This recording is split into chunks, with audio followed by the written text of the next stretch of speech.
The world watches with bated breath. Tensions in the Middle East have once again reached a fever pitch. Israel and Hamas are locked in a deadly conflict. Innocent lives hang in the balance. In a surprising turn of events, Israeli Prime Minister Benjamin Netanyahu has authorized a bold diplomatic maneuver. He is sending a delegation to Doha, Qatar.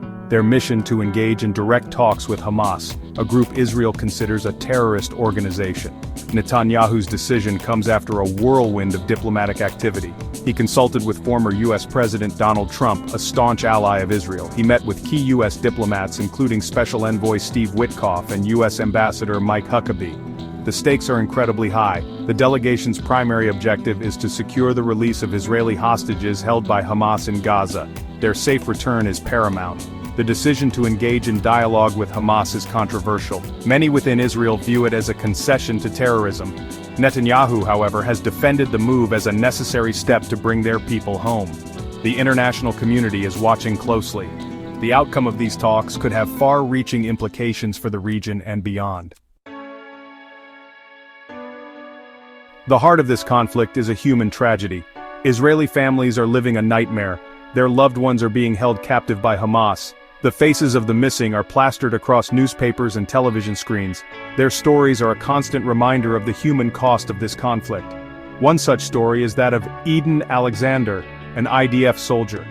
His capture sent shockwaves through Israeli society.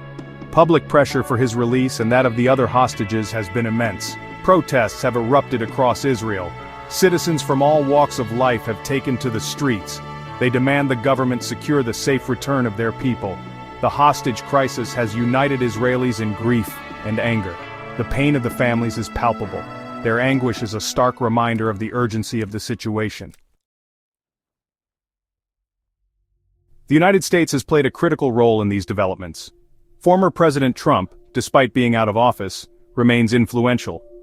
His call with Netanyahu underscores the deep ties between the two countries. The U.S. has long been a mediator in Middle Eastern conflicts. The current situation is no different. Special Envoy Steve Witkoff has been working tirelessly behind the scenes. He has presented a framework for hostage release. Ambassador Mike Huckabee has also been instrumental in facilitating dialogue.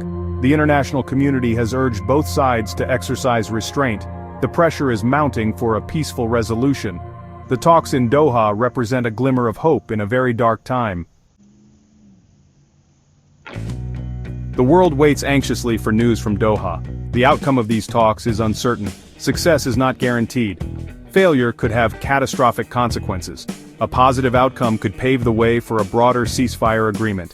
It could bring much-needed relief to the region. However, even if the hostages are released, the underlying issues of this conflict remain. The road to peace is long and arduous. But the talks in Doha represent a flicker of hope in a region often shrouded in darkness. They offer a chance, however slim, to break the cycle of violence. The world can only hope that this opportunity will not be squandered.